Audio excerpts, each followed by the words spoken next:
Hi, my name is Kim Gameroz, social emotional learning expert, and I'm here celebrating SELtember with Miniland and with all of you. Today in this third webcast, we're talking about motivation. So we're talking about routines and setting goals for students and also for yourself. All right, so let's talk about this week. We're going to talk about ways to motivate your students and also you as an educator, as a teacher.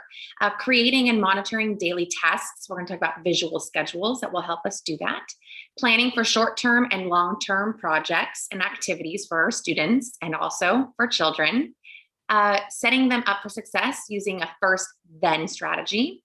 Creating self-awareness through goal setting. And how to make rewards work by finding what will motivate our students. We're going to talk about token boards, rewards jars, and lists, and then some teacher talk. We're going to talk about setting goals for ourselves as well. Okay, so let's talk about visual schedules first. Why should we use them in the classroom? Well, visual schedules, they actually increase mental organization of the day. So our students are able to grasp, okay, what's going to come first, next, then last. When do I get a break, right? It also enhances independence in the classroom. So we want our students to be independent learners. That's our goal, right? So using a visual schedule will enhance that independence because they're going to be aware of their responsibilities and what's expected of them. It also eases transitions throughout the day. So you're able to be more flexible when things do shift and we need to change our schedule and change course. It also encourages that flexibility when that happens. And we're going to educate our students on time lapse, right? So they can see and they can feel time as it's passing. Visual schedule ideas could look like this. So it could be by subject and time. So maybe on your whiteboard, you have all your different your subjects, and then you also have the time that they are going to take place. You can chunk and shade time on a clock even too. So I love having a visual clock for them.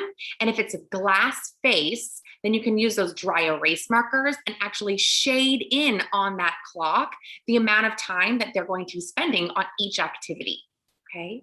Another idea is by subject and teaching point. So maybe you have all of your subjects on the whiteboard, but then you're also going to write in your teaching point. So what it is that they're learning during that time. It could be something like writers hook their readers by adding a catchy lead to their stories. That could be your teaching point.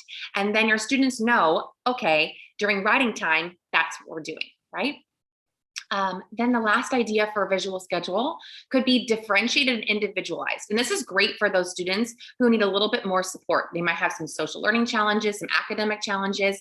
And so if you take those, let's say you have specific schedules that you love, like those little signs that you love, you can actually shrink those down and you can make them match for individual students. Then you can use Velcro on both sides. And then when the student does that activity or that task or that subject, then they can just flip it, take it off and put it on the back. Then they can be rewarded. Let's say they have a behavior goal or an academic goal that they're working on. They can be rewarded just like a token board or a token chart would be used. This child was earning happy faces all along and they really wanted to spend some time pulling the wagon. That's what they chose they wanted to earn. And so we had writing, we had snack, and we had math. And every single time this child spent the whole time working on writing, and then they came back from snack and spent the whole time working on math, they were rewarded, and then they got to pull the wagon at lunchtime. Okay, so visual schedules are going to help not only your entire class, but it can also really, really help those individual students as well. Okay, let's talk about more visual schedule ideas. We can also chunk the day, and we can talk about before snack, before lunch, and even after lunch. We can give a child two different choices. What do you want to do during this time? It's expected that we have math right now. Would you like to do the top half or the bottom half first? Would you like to do your math first, or would you like to do something else first, right? So we're giving them options and choices here, and it's a visual set out for them. You can see in that second picture, you can use pictures to help you with that too. Now you can absolutely, as an educator, write down those tasks so a child has those expected behaviors and activities in front of them. Could also be that picture too. And that's really going to help motivate them throughout the day. They're going to know exactly what's expected, and they're going to use that visual schedule to support themselves. And again, we want to promote that independence, right? So visual schedules are going to really, really help that. You can laminate those and cut them out, put Velcro on them. The child could be in charge. The teacher could be in charge. You can even use this as a full class, and it's really going to help motivate those students. That third picture over there, we can also write it out. So let's say you have some older students, maybe those images are a little too primary for them. So absolutely, they can be in charge of writing out what's expected of them throughout the day. And with the pandemic and everything that's been happening in our world, parents need to use these at home too. So if you're using a visual schedule in the classroom, you're also going to share that same strategy with the parents at home so they can also support the social, emotional, and academic learning and development of all of your kids. Okay, let's talk about interactive daily and also monthly calendars. So if you are a Google fan, which I definitely am, you could have your students type in to a calendar that you've created, and you can push it out through Google Classroom, and they can type in what's expected of them throughout the day or throughout the month. Let's say you have a big project that you've just given your students, okay? In order to motivate them, it's easier for them to break it up into achievable parts, okay? So we can take that big project and then we can say, okay, let's take that apart. What days do you want to focus on just the research part? And they can type in research, research, research. What days do you want to focus on note taking? What days after that? What days do you want to focus on to put it down into a rough draft? What days do you think you want to use for your editing, your revising, whatever it is, right? Think about those big projects that we're always pushing out. And this could be for your little ones all the way up until 12th grade. Think about that. Your students who are in 12th grade can absolutely do this on their own and sprinkle that down into your upper elementary. And then for your primary kids, maybe you have this and you do it all together.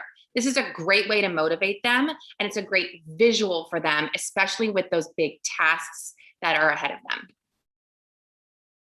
Okay, so meeting the needs of individual students, sometimes some students need even some more support than this. And so using a first then chart or first next then is going to really help support them, okay? So first we need to work on our math, then we get to go outside and play. First, we're going to write our introduction, then we get to transition and clean up, right? It could be anything, but those visuals there are really going to motivate and support students and keep them on task. You might even break that up into a first, next, then. First, we're going to do our research. Next, we're going to get out our Post-its. Then we're going to take the research information and write it down. So you can break up something as small as research into lots of itty bitty parts so that it's easy to achieve for a student, okay? You can use pictures. Also that same idea with the clock, you can have that glass face clock and shade in and chunk out a certain amount of time so that they know first they're spending that 5-minute chunk of time on, then they're spending the next 10-minute chunk of time on, etc. All right, let's talk about goal setting. Why should we even set goals? Well, we're continuously thinking into the future, and it's really important to be that future thinker. We need to visualize ourselves meeting these goals, and we need to celebrate their accomplishments.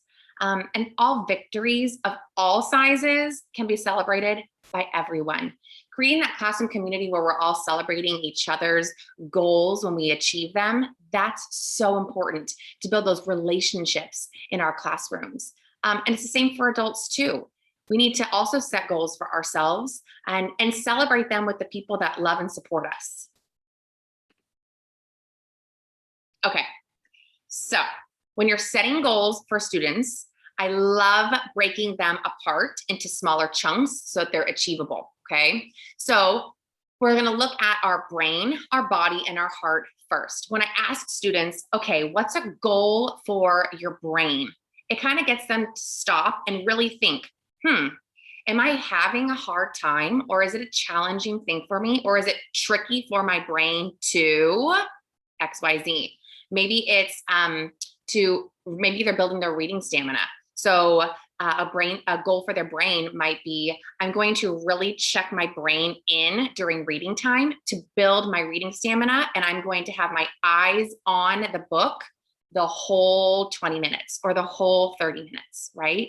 A goal for your body might be, I'm going to really focus on having quiet hands while my teacher is listening, right? Maybe they have a tough time really listening with their hands, right? Maybe they need something. Maybe they need something in their hands to attend to their teacher. That could also help support them. And then a goal for their heart. Maybe it might be they've noticed during their morning meeting time that their hearts really aren't listening to the speaker. And maybe that's something that they want to work on. It's going to help increase that empathy, right? And those relationships and that social awareness that we want. Then we also want to have them focus on goals for school, family, friends, and health. And I always think about our third graders through fifth grade when I'm thinking about these kids. They're going to set these types of goals, right? So a goal for their school, a goal for their family, right? Maybe it's something that they want to spend more time with their family. Maybe they want to spend time cooking with their family. A goal with friends, maybe it's they want to meet a new group of friends. Maybe they want to branch out. Maybe a goal for their health is they want to be able to go on a bike ride after school every single day. It's important to them to stay healthy and fit. And then we can also have goals by subject. So of course you can have your writing, your reading, your math, your social studies, your science goals as well. I know students are really more aware of those subjects as they get older. And so creating individual goals for subjects can also really motivate them as well. And then don't forget about yourself. Now, as teachers, of course, our hearts and our brains are focused on our students all the time. But in order to be motivated to continue to do this work, the good work, we also need to set goals for ourselves, right? We also are working on our self-awareness. We're also working on responsible decision-making, right?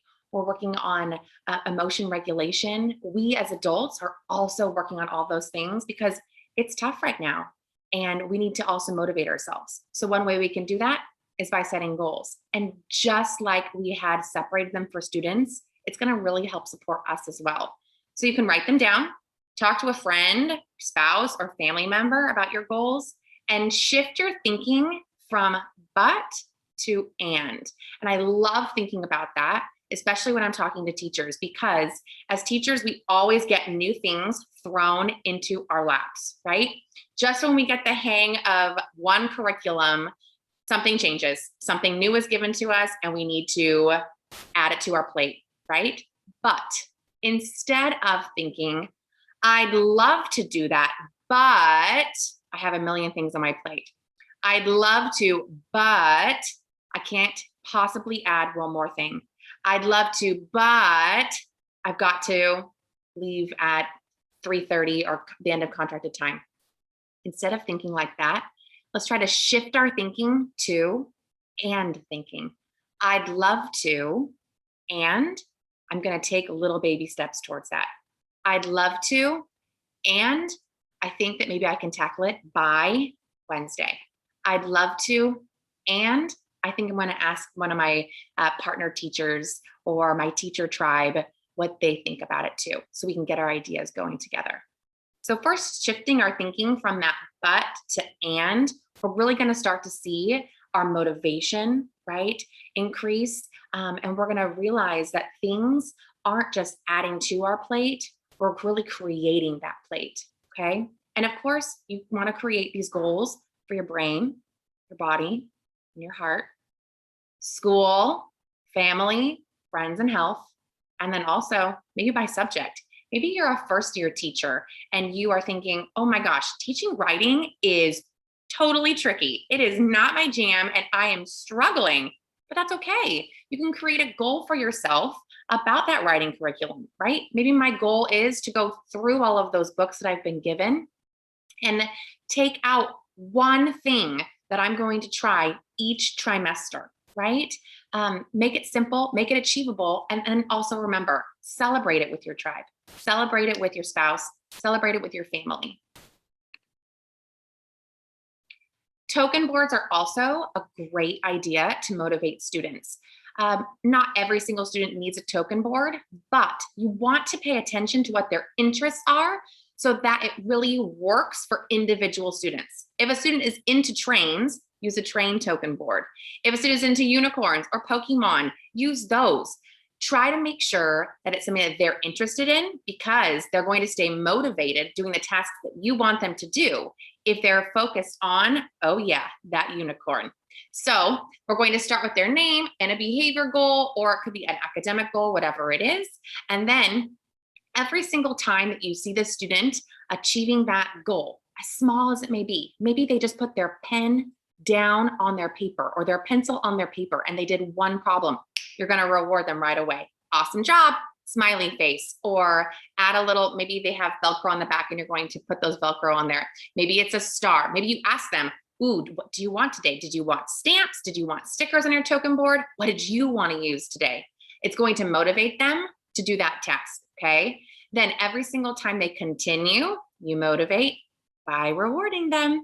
And then when you get to all of the way to the very end, you're going to make sure that you reward them. So after you had that, their name and their behavior goal or their academic goal, you're also going to ask them what they're working for.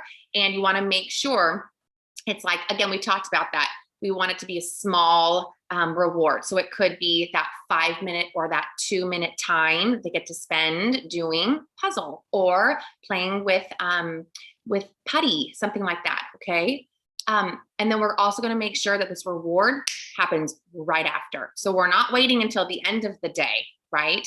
As soon as we get through that entire token board and that task is complete, we're going to reward them. And that's going to help them stay motivated.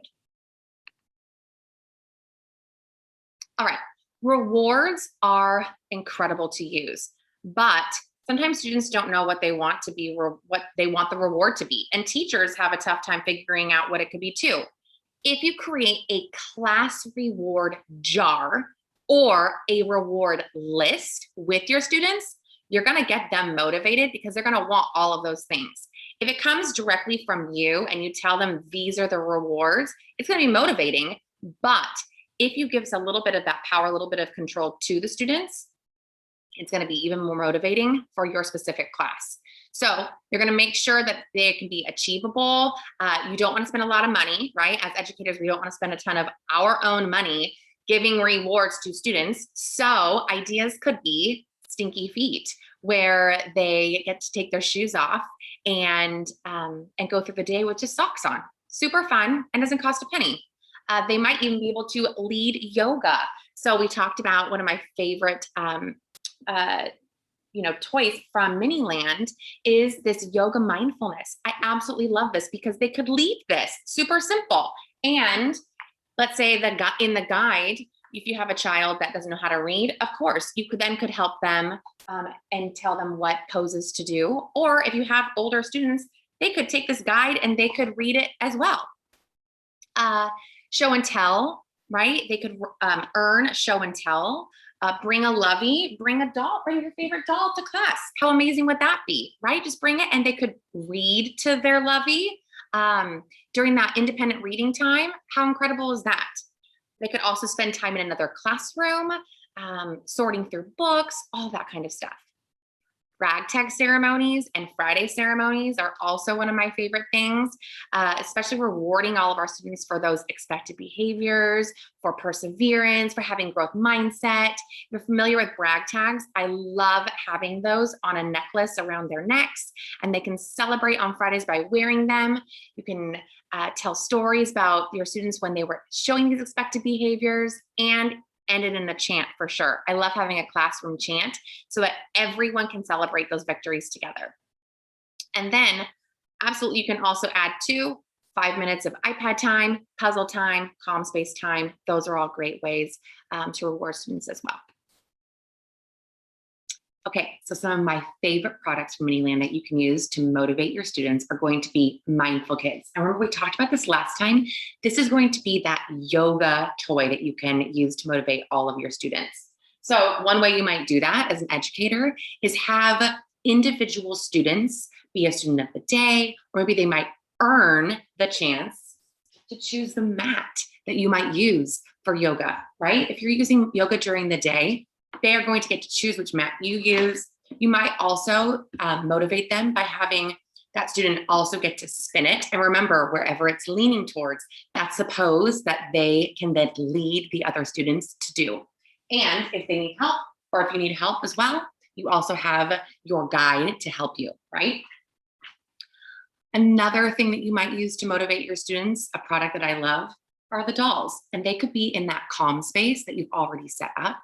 Perhaps students have earned some time that they can use the dolls outside. Maybe there's this whole play area, imaginary play. Maybe there's some sensory toys out there as well. Maybe they get a chance to dress the dolls, even just read to the dolls. Maybe that's motivation for them, right? We're gonna ask students, remember what they're working towards, and then we're going to reward them right away. Another one of my favorite toys is going to be that emotions detective game. And we talked about this one before too.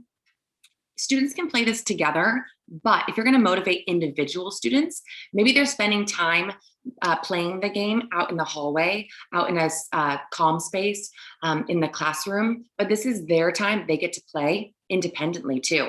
Maybe they want to just spin the spinner. That's fine too. As soon as we are giving the chance to our students to use these games, though, we need to make sure that we're teaching them. So we're going to teach them, they spin a spinner, and then wherever it lands, we want it to matchy-matchy. And I would say that to my students, I want it to matchy-matchy with the cards. So if it's on the house and it's that yellow, we're gonna matchy-matchy, and we're gonna find one of the yellow cards with the house to match it. Students could spend time just looking at the social stories that are on here, explaining to themselves, talking through it, turning it over, taking one of those magnifying glasses, right, to see if they're correct and how they might have changed the situation. Did they make the correct hypothesis? And then they can reward them with these coins. Now, maybe your students just want to count the coins. Maybe they want to take all these coins out and they want to create a puzzle. That's fine. If that's motivation for your specific students, allow them the time to do it. That's part of their own social and emotional learning. Thank you so much for spending time with me today to stay up to date with social emotional learning in Miniland USA. Follow them on Instagram, and I look forward to celebrating SELtember again with you soon.